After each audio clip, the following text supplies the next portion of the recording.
굉장히 빨랐고 4년 내내 생각하셨다는 듯이 그냥 아주 속전속결로 다다다닥 이렇게 결정을 한 것 같고, 그 대통령 본인과 결을 맞출 수 있는 사람이냐, 그 두 가지 키워드로 말씀드릴 수 있을 것 같습니다. 외교안보 라인은 중국에 대한 견제 기조가 굉장히 뚜렷하게 보이는 인사들로 꾸렸다, 그렇게 말씀드릴 수 있을 것 같고, 에너지부 장관 같은 경우는 원자력 쪽도 아마 좀 드라이브를 걸지 않을까 싶습니다. 트레저리 같은 경우는 지금 스콧 베센트였죠. 그 조지 소로스도 같이 일을 했었고, 미국의 트럼프 2기 행정부 어떤 인물들로 구성이 되어 있고 또 그 사람들이 끌고 갈 세계 경제는 어느 쪽일지 이분과 함께 이야기 나눠보겠습니다. 인사해요, 이문정. 이문정 교수님 반갑습니다. 네, 좋은 아침입니다. 네, 반갑습니다. 자, 일단 내각 구성이 정말 빨리 이제 진행되고 있는 것 같고요. 눈여겨보실, 전체적인 방향, 컨셉 어떻게 보십니까? 글쎄, 많은 분들이 이미 다 총평을 다 공유를 많이 하셨다시피, 우리 정프로님 말씀하셨듯이 굉장히 빨랐고, 왜냐하면 보통 예를 들면 오바마 같은 경우 한 5주에서 6주 정도, 부시도 거의 한 달 이상은 보통 걸리는 게 통상적이었다라고 보는데, 그리고서 이제 또 상원 거쳐야 되니까요. 근데 아무튼 간에 미리 아마 한 4년 내내 생각하셨다는 듯이, 그냥 아주 속전속결로 다다다닥 이렇게 결정을 한 것 같고, 그리고 이제 이거는 도널드 트럼프 주니어도 이미 말을 했지만 지금 정국의 소위 정책 기조와 발걸음을 맞출 사람들, 소위 말하는 이제 충성파라고 이제 언론에서 많이들 회자를 하지만, 그런 이제 얼마나 대통령 본인과 결을 맞출 수 있는 사람이냐, 이제 그거 위주로 이제 선발을 했다라고 했듯이 그 두 가지 키워드로 말씀드릴 수 있을 것 같습니다. 아마 많이 나름 생각했었던 것 같기도 하고, 또 한편으로는 좀 너무 이렇게 즉각적으로 즉흥적으로 결정한 건가 싶은 인사들도 물론 있었습니다만, 어찌됐든 간에 전반적으로는 본인의 그 정책 기조를 잘 받쳐줄 수 있는 사람들로 빨리 결정을 했다라고 보입니다. 지난 한 4년 동안 계속 그 생각은 하지 않았을까요? 내가 대통령 다음에 할 거라고 생각을 아마 했을 것 같아서. 네, 그렇겠죠. 선거 결과에 대해서도 별로 승복을 하지 않았었고, 잘못된 선거라고 생각을 했던 것으로 보이고, 또 어쨌든 계속 재선에 대해서는 의지를 이미 다 나타냈었기 때문에 이미 또 시쳇말로 이렇게 줄 쓸 분들은 또 다 썼었을 것이고, 그래서 나름 본인 나름대로 생각을 많이 했었겠죠. 그럼 이번 인사의 가장 중요한 핵심 인물들로 좀 어떤 분들을 꼽고 계세요? 저는 이제 아무래도 외교안보 쪽을 하다 보니까 이제 외교안보 라인을 눈여겨볼 수밖에 없고, 예를 들면 루비오라든지 아니면 월스 같은 분도 지금 이제 내셔널 시큐리티 어드바이저니까 이제 국가안보 보좌관이잖아요. 이제 우리로 치면, 그러니까 이제 소위 대통령실에서 이제 말 그대로 외교안보를 보좌를 해야 되는 분인데, 안보실장 이런 사람들인가? 근데 이제 이런 분이 지금 군 경험이 그린 베레, 우리 어디 예능에서도 한번 미국 그린 베레가 나와가지고 굉장히 저도 유심히 봤었었는데, 그린 베레 하면은 말 그대로 미국 특수 부대에서도 굉장히 아주 알고 있죠. 초록색 베레모를 쓴 아주 그걸로 또 유명했던 분이고, 마이크 월스라는 분이. 그래서 아무튼 굉장히 이제 엘리트이기 때문에 군에서도 엘리트이기 때문에 그런 부분을 좀 눈여겨봤었고, 아무래도 이제 아주 엔타이 중국이라고 해야 될까요? 중국에 대한 견제 기조가 굉장히 뚜렷하게 보이는 인사들로 꾸렸다, 외교안보 라인은. 그렇게 말씀드릴 수 있을 것 같고, 또 저 개인적으로는 이제 에너지 정책을 좀 하다 보니까 계속 그쪽 연구를 하다 보니까 이제 에너지 장관을 눈여겨볼 수밖에 없는데, 완전히 이거는 이제 이미 파리는 또 나간다고 이미 얘기를 했고, 그래서 아무튼 완전히 또 다시 좀 유턴이 될 것 같습니다. 여러 가지 면에서. 일단은 굉장히 충성스러운 인물들로 꽉꽉 채워놨고, 그리고 강경한 자신의 어떤 노선 같은 것들을 잘 구현할 수 있는 인물들이 대체로 좀 많이 포진이 된. 대통령 말 잘 안 듣거나 좀 자기 철학이 확실한 이런 사람들은 별로 눈에 안 보이시는 모양이군요. 글쎄 본인들의 신념이 또 그렇게 해서 팀이 꾸려졌다라고 볼 수도 있는 걸 거니까요. 정책 기조가 맞는 사람들끼리. 방금 말씀드린 에너지부 장관 같은 경우는 아예 우리 이제 3프로에서도 토론을 몇 번 했지만 프래킹이 굉장히 이슈였잖아요. 셰일가스의 이렇게 수압 파쇄법 같은 게 아예 그거를 하는 그 회사 CEO가 네 그렇기도 하고 이제 또 오클러라고 그래가지고 그 원자력 기술 쪽 거기 또 이사기도 해요 그 회사에. 그래서 이제 아마 추정컨대 저도 지금 미국에서 온 손님들하고 지난주에 몇 번을 만날 기회가 있었는데 추정컨대 원자력 쪽도 아마 좀 드라이브를 걸지 않을까 싶습니다. 화석 연료가 다시 좀 부활하는 거에 플러스 아마 이제 아무래도 좀 저탄소 문제는 뭐 누구나 다 아무리 파리를 나간다 하더라도 좀 그런 부분은 신경을 쓸 거고 또 원자력 부분은 역시나 이제 그 산업을 다시 살려야 된다라고 하는 차원에서는 아마 이 정도로 이제 어떻게 보면 대규모 그 또 고용을 또 창출할 수 있는 그런 양질의 고용을 창출할 수 있는 산업이라고 하는 게 이렇게 많은 건 아니기 때문에 그런 차원에서도 아마 원자력 쪽은 좀 드라이브를 걸 것 같은 생각이 듭니다. 이분의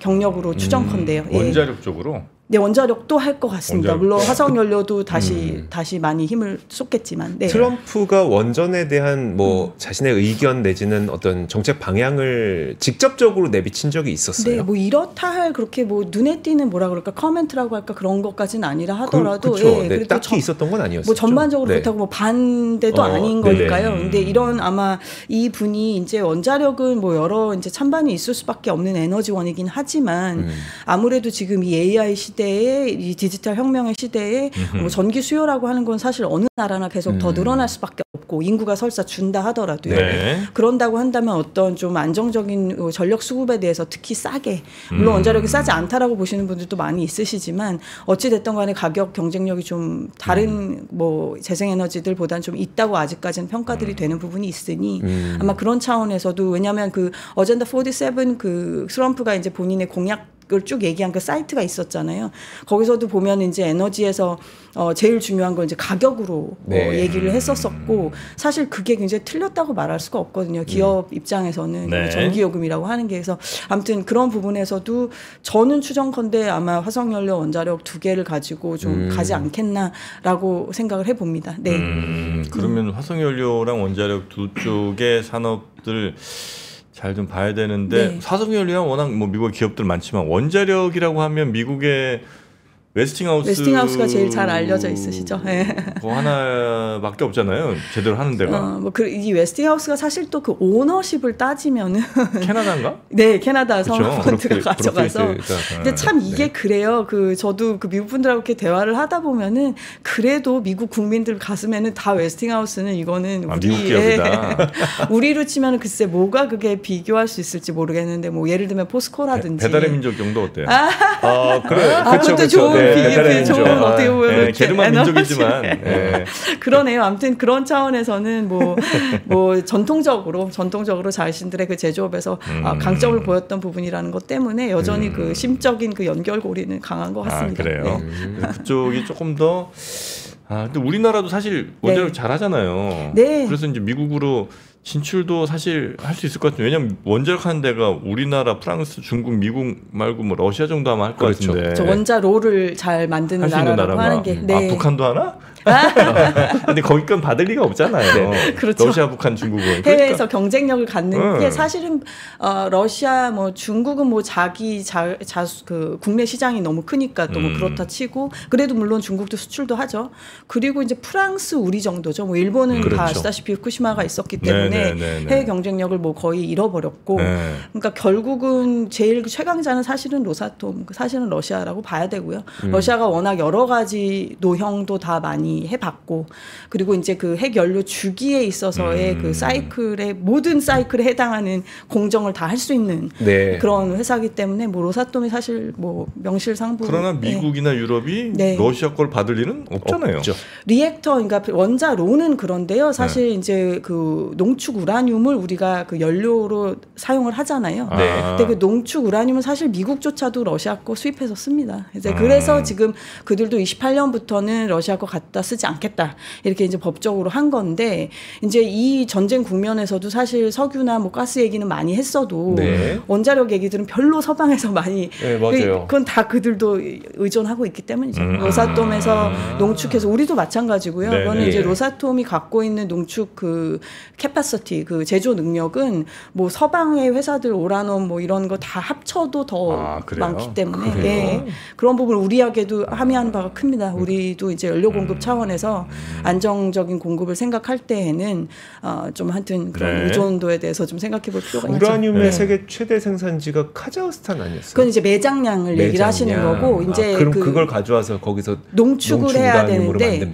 농축은 이제 다 아시다시피 핵무기로 갈 수가 있는 소지가 있기 때문에 아무 나라는 할 수 없는 것이고 그래서 이렇게 지금 핵무기를 갖고 있는 나라들이 하는 거고 그 외에 유일하게 하는 건 일본이죠. 일본은 이제 핵무기는 없지만 이제 농축이나 재처리 둘 다 이제 핵무기의 원료가 될 수 있는 공정을 할 수 있게끔 권한을 갖고 있는 건 이제 일본 정도. 그 외에 뭐 이스라엘, 인도, 파키스탄은 이제 논외로 하고 그렇습니다. 네. 자, 그래서 하여튼 미국은 그 대중국 견제 이거는 뭐 놓칠 수 없는 부분일 거 아니야. 트럼프 바이든도 그랬지만 트럼프는 더욱더 그런 것 같습니다. 그렇게 하면 중국을 굉장히 압박할 수 있는 그런 인사들도 좀 많이 포진이 돼 있고 맞나요? 네, 지금 뭐 말씀드린 월츠라든지 루비오 같은 의원은 뭐 본인의 그 백그라운드가 또 그러니까요. 이제 큐바계잖아요. 그래서 이제 아버님이 이제 그 바텐더를 오래 하셨던 것 같아요. 바텐더를? 네. 그래서 아마 그러니까 굉장히 이제 미국의 어떻게 보면은 평범한 그런 전형적인 그 워킹 클래스 그 가족 출신이라고 할 수 있겠죠. 그래서 이제 본인이 또 그런 그 백그라운드에서 자부심도 많이 있으신 것 같아요. 우리 아버지 같이 이렇게 열심히 일을 하면 이제 얼마든지 성공할 수 있는 게 이 나라다. 그래서 굉장히 그 반공이라는 그 이념이 강하게 개인적으로도 있는 사람이기 때문에 중국의 여태까지 예를 들면 인권 문제, 뭐 특히 뭐 위구르 지역이라든지 그런 데서 있는 문제들에 대해서는 입법 행위에도 이제 적극적으로 가담을 하기도 하고 그랬던 사람이기 때문에 이제 루비오가 이제 소위 그 스테이트 디파먼트 국무부를 이제 그 수장이 된다고 이제 상원을 다 통과해서요 한다라고 가정을 한다면은 이제 뭐 상당히 트럼프가 또 보조를 맞추면서 이제 대중국 압박 기조를 좀 드라이브를 걸 것으로 보이고 아까 말씀드린 월츠도 그렇고요. 네. 근데 미국은 그러면 외교부가 없어요? 그게 국무부죠. 우리로 치면. 아니 왜 국무부라는 이름을 쓰지?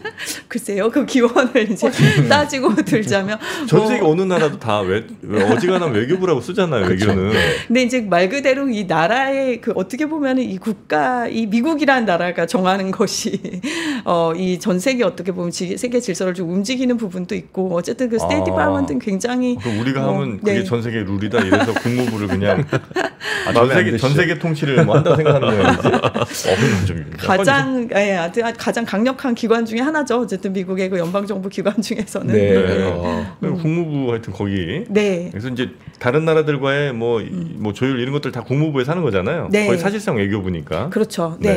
그 외교부의 그 마크 루비오가 아주 강경한 반중 인사. 그렇죠. 반공 플러스 이제 중국에 대한 굉장한 경제가 있는 사람. 그래서 이제 이런 반공 이념이 강한 사람이다 보니까 예를 들면 뭐 우리 북한 우리한테 제일 이제 민감할 수밖에 없는 북한 문제에 대해서도 아무래도 좀 강경하게 나오지 않을까 뭐 이제 이런 추론들을 하는 건데요. 좀 지켜봐야 되겠습니다. 왜냐하면 뭐 또 다른 인사들 예를 들면 뭐 알렉스 웡이라든지 그런 사람들도 지금 보이는데 북핵 그 회담 때 이제 가담을 했었던 그런 분들도 보이고 해서 트럼프가 영 뭐 북한 문제를 영 이렇게 우선순위에서 뒤로 밀어놓은 건 아닌 건가 뭐 이런 생각이 들고 하여튼 지금으로서는 뭐 이렇게 뚜렷하게 지금 뭐 말씀드릴 수 있는 것보다는 이제 우리가 추론일 뿐이겠다마는 아무튼지간에 지금 인사들 뭐 아니면은 뭐 예를 들면 그 트레저리 같은 경우는 지금 스콧 베센트죠 그 조지 소로스하고도 같이 일을 했었고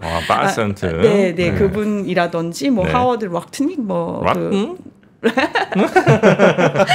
라틴 들어갔구나. 러트닉 이분도 상무장관이죠. 커머스에 이제 지명이 된 분인데 이분 같은 경우도 크립토 커런시 그 가상화폐에 굉장히 또 옹호하는 걸로도 알려져 있고 아무튼 좀 이런 인사들의 면면을 봤을 때 아무튼 트럼프를 다 전방위적으로 이렇게 좀 잘 보좌하면서 나아갈 것으로 좀 보여서요. 국방장관이 조금 지금 약간 세모표잖아요. 지금 여러 가지 뭐 논란들도 많고 게다가 이제 그 국방장관이 그 뭐 폭스 그 진행자였던 거 이런 거는 차치하고서라도 네. 뭐 본인의 그런 뭐 비위에 관한 문제들도 있지만 이제 순수하게 그냥 군의 어떤 그 경험으로만 봤었을 때는 이분이 소위 이제 사령관의 지위에 있지는 못했었다라고 하는 것도 조금 이제 문제를 삼는 부분도 있는 것 같아요. 그래요? 네, 이제 뭐 오피서 출신이긴 한데 장교 출신이긴 한데 아마 ROTC 네. 소령 정도에서 마무리했을 거예요. 글쎄, 예. 그런데 이제 그게 아무래도 더 그 위급, 이제 소위 말 그대로 국방장관이면 미국이라고 하는 그렇죠. 세계 최강의 그렇죠. 별은 하나 달아야지. 아무래도 좀 그런 지적도 있는 것 같습니다. 뭐 본인의 비위 그 거듭 말씀드리지만 아니면 뭐 이렇게 막 타투 같은 거 있었잖아요. 뭐 타투? 그 뭐 문신이 잘못된 건 아니지만 그 문신에 좀 함의하는 그런 의미 같은 거를 너무 좀 인종주의 색채가 강하거나 좀 그런 게 아니냐라는 우려들도 좀 있었고 해서 글쎄요. 아무튼 이분 같은 경우 혹시나 지금 왜냐하면 그 게이츠 그 법무장관 같은 경우 물러났잖아요. 네. 그렇다시피 혹시나 이분이 어떻게 될까 조금 관심이 가긴 하는데 아무튼 다 면면들은 꽤나 강경파들이지 않나 싶습니다. 트럼프는 테러 싫어할 텐데. 누구? 트럼프는 누구를? 테러 좀 싫어하지 않아요? 테러? 테러가 뭐예요? 죄송합니다. 제가 너무 테러 문신. 네, 아니, 네. 저도 지금 무슨 말씀을 하시나요? 제가 좀 약간 빠라를 좀 먹어갖고 아침에. 네. 그 헤그세스가 아무튼 그 분이 뭐 폭스 진행자고 그래서 이번에 지금 그 인사들을 보면은 굉장히 플로리다 라인이 참 많이 보이고. 그래요? 역시 자신의 뭐 월스도 뭐 플로리다고, 루비오도 플로리다고. 뭐 이렇듯이 아니면은 뭐 이 폭스 좀 라인들도 보이는 게 그런 거죠. 아까 말씀드린 그 지금 헥세스 같은 경우도 그렇고, 그런 것들은 이제 특징으로 좀 보인다. 관세에 대해서 많은 분들이 좀 걱정을 하셨던 게 러티닉 같은 경우는 관세 막 찬양론자이다 보니까 이게 진짜 막 물가도 올리고 막 관세 보편 관세 하고 하지 않겠느냐라는 우려가 있었는데 오히려 베센트가 딱 이제 재무장관을 지명되고 나니까 아니다 이 베센트라고 하는 사람은 약간 선택적으로 관세를 해야 된다고 주장한 사람이다. 그러니까 실용적으로, 그러니까 실용적으로 이제 전체 물가를 올리는 게 아니라, 텍스 리폼을 제일 그렇죠. 이게 이 두 사람의 조합이 되게 중요할 것 같다는 이야기들을 많이 하시던데 그거 좀 설명해 주실 수 있을까요? 가동을 한번 해봐야 되겠죠. 왜냐하면 이 권력이라는 게 잡기 전까지야 또 다 의기투합이 되더라도 또 잡고 나면은 내분도 있을 수 있는 거고 갈등도 있을 수 있는 건데 그걸 어떻게 이제 조율을 하느냐겠지만 뭐 관세는 사실 이게 뭐 경제학자들 우리 3프로에서도 많이 모셨겠지만 이거 경제학 이론으로 생각하면 사실 좀 지금 같은 물가 상황에 말이 안 되는 건데 지금 그거보다는 어찌됐든 지금 트럼프가 얘기를 하는 거는 관세를 올려서 밖에서 우리한테 수출을 하는 게 너무 비용을 높게 가져가야 이들이 우리 쪽으로 온다 이 논리인 거잖아요. 그쵸, 글쎄, 그러니까 그거에 대해서 예를 들면 그렇게 하면서 뭐 법인세를 확 낮춰준다든지 뭐 이런 조합을 가지고 정말 기업들을 미국으로 끌어들이려고 하는 전략 전술을 펼칠 것인지 아니면 그거를 잘 보조를 못 맞추고 물가는 물가대로 올라가고 뭐 기업 유입도 안 되고 이렇게 돼버릴지는 조금 더 봐야 되겠지만 아무튼 그 관세라고 하는 게 일반 분들에게 국민들한테 확 와닿는 어떤 그런 뉘앙스가 있다 보니까 더 아마 그쪽으로 강조를 많이 한 것이겠죠. 선거 캠프 때는요. 그 캠페인 때는요. 미국 정부가 이제 새로 막 이게 대통령 바뀌고 막 들어올 때마다 뭐 하겠다, 우리 이제 뭐다 이런 것들이 이제 쭉 하잖아요. 실제로 그거 중에 몇 프로 정도 아니면 뭐 어느 정도나 진짜 그렇게 하고 사실은 그냥 뭐 캠페인 정도 하는 거고 뭐 좀 구분을 해야 될 거 아니에요. 제가 뭐 퍼센테이지로 그렇게 따져보지는 못했어서 구체적인 숫자를 지금 말씀드리긴 좀 그렇지만 뭐 어쨌든 트럼프라고 하는 인물조차도 뭐 일기 때도 그렇고 이게 이제 미국이란 나라가 이렇게 지금 당장 이 인사들의 그 청문회 거쳐가지고 이제 상원에서 그 추인을 받아야 되는 그 과정까지만 해도 그렇듯이 이게 뭐 대통령이 아니면 관세 같은 경우도 물론 대통령에게 굉장히 관할권이 있는 건 사실이지만 그럼에도 불구하고 이것을 정말 어떤 의지를 가지고 이제 서로 견제를 하겠다고 한다면 그런 장치들을 다 마련해 놓은 것이 미국이라고 하는 공화정의 굉장히 특징인 거고 예를 들면 아까 관세 같은 경우는 하원에서 뭐 제동을 건다든지 등등 인사권은 아까 상원 말씀드렸고 근데 그렇게 치면은 이제 대통령이 맘먹는다고 해서 모든 게 다 뒤집듯이 되는 것만도 아니겠지만 그래서 그 행정명령을 아마 엄청나게 활용을 하겠죠.